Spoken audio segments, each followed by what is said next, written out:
हंसी खुशी रहा करते थे। उस गांव में एक बहुत गरीब परिवार रहता था। उस परिवार में मोहन, उसकी बीवी लता और उनका 8 साल का बेटा चीकू रहते थे। मोहन को पीने की बहुत बुरी आदत थी।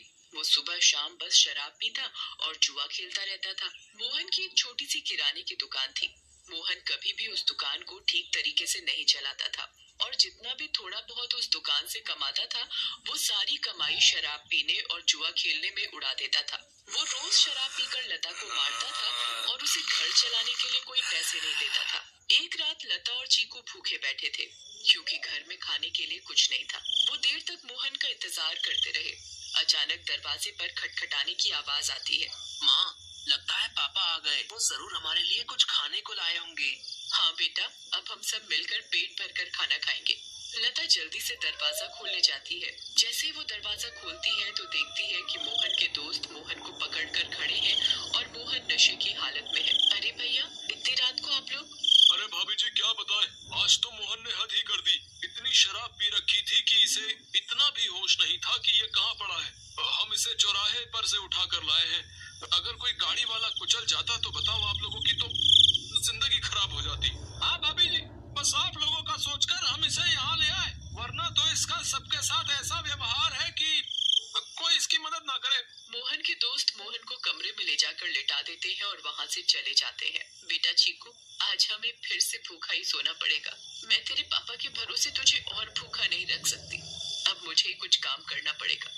तू बस आज थोड़ी सी भूख बर्दाश्त कर ले। ठीक है माँ। चीकू और लता दूसरे कमरे में सोने चले जाते हैं। तभी मोहन नींद में बड़बड़ाने लगता है। थोड़ी देर बाद मोहन को होश आता है और वो खुद को अपने घर में पाता है।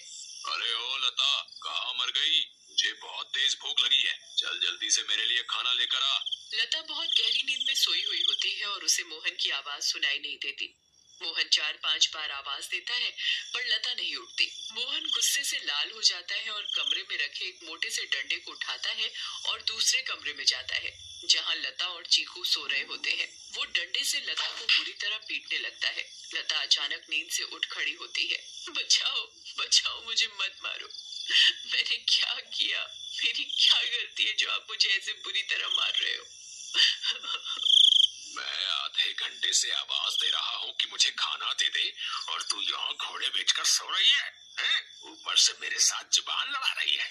मोहन लता को बहुत मारता है। आवाज सुनकर चीकू भी नींद से उठ जाता है। वो अपनी माँ को बचाने की बहुत कोशिश करता है पर मोहन किसी की नहीं सुनता और लता को बहुत मारता है। अगली सुबह जब लता उठती है तो उसे बाहर कुछ शोर सुनाई देता है। वो बाहर जाकर देखती है तो लोगों की भीड़ लगी होती है। लता पास जाती है और पूछती है, क्या हुआ रजनी भाभी? अरे तुम्हें नहीं पता क्या? क्या नहीं पता, बताओ क्या हुआ? यही कि चंपा के पति को कल रात एक चुड़ैल उठाकर ले गई। क्या? ये कैसी बातें कर रही हो भाभी आप? चुड़ैल वुड़ैल कुछ नहीं होता। आप भी किसी की बातों पर यकीन कर रहे हो। यकीन कैसे ना हो बहन, मैंने खुद अपनी आंखों से उस भयानक चुड़ैल को देखा है। उसके लंबे बाल, लंबे लंबे नाखून और दांत, उसकी लाल आंखें और डरावना चेहरा मैं कभी नहीं भूल सकती। जब मैं आधी रात को पानी पीने के लिए उठी तो थोड़ी ठंडक लेने के लिए खिड़की पर खड़ी हो गई थी और तभी मैंने देखा कि एक चुड़ैल चंपा के पति को हवा में उड़ाकर ले जा रही है। ऐसी बात है तो हमें संभल कर रहना होगा और शाम होते ही अपने घर के खिड़की दरवाजे बंद करने होंगे।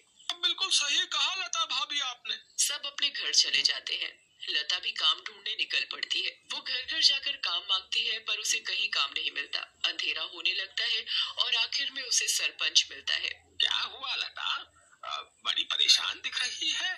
बस क्या बताऊं सरपंच जी, चीकू के पापा का तो सभी को पता है कि वो ठीक से कमाते तो है नहीं और जो कमाते हैं उसे दारू में उड़ा देते हैं। इसीलिए मैं ही काम ढूंढ रही हूँ ताकि अपने और अपने बच्चे का पेट भर सकूं। ऐसी बात है तो मेरे पास एक काम है। मेरी माँ बहुत बड़ी हो गई है और बिल्कुल चल फिर नहीं सकती। मैं उनकी देखभाल के लिए किसी को देख रहा था। पर अगर तुम चाहो तो तुम ये काम कर सकती हो। मैं तुम्हें महीने के 2000 रुपए दूंगा। आपका बहुत बहुत धन्यवाद। बस एक दिक्कत है कि तुम्हें देर रात तक रुकना होगा, जब तक कि वो सो नहीं जाती। मुझे मंजूर है सरपंच जी। ये लो फिर 500 रुपए और कल से आ जाना। लता खुशी खुशी घर जाती है और ये बात चीकू को बताती है। दोनों बहुत खुश हो जाते हैं। तभी वहाँ मोहन आ जाता है। क्या बात है? किस बात की इतनी खुशी मनाई जा रही है? मुझे उनकी बड़ी माँ का ध्यान रखना होगा, जिसके बदले वो मुझे पूरे 2000 रुपए देंगे। तू कहीं भी जाकर मर, मुझे कोई फर्क नहीं पड़ता। बस मुझे दारू पीने के लिए पैसे मिलने चाहिए। तभी मोहन को लता के हाथ में कुछ पैसे दिखते हैं। मोहन वो पैसे लता से छीन लेता है। लता बहुत रोती है और अपने पैसे मांगती है, पर मोहन उसकी एक नहीं सुनता और दारू पीने चला जाता है। लता उन पैसों में से कुछ पैसे अपने पल्लू में पहले से ही बांध लेती है, जिसका वो घर का राशन ले आती है। उस दिन लता और चीकू पेट भरकर खाना खाते हैं, चैन की नींद सोते हैं। दूसरी ओर चुड़ैल का आतंक शुरू हो जाता है। वो आसमान से आती है और गांव वालों के घरों के ऊपर उड़ती रहती है। वो कभी किसी के घर के ऊपर तो कभी किसी और के घर के ऊपर अपने शिकार की तलाश में उड़ती रहती है। अब मैं अपना शिकार करूंगी। किसको लेकर जाऊं आज अपने साथ? किसको?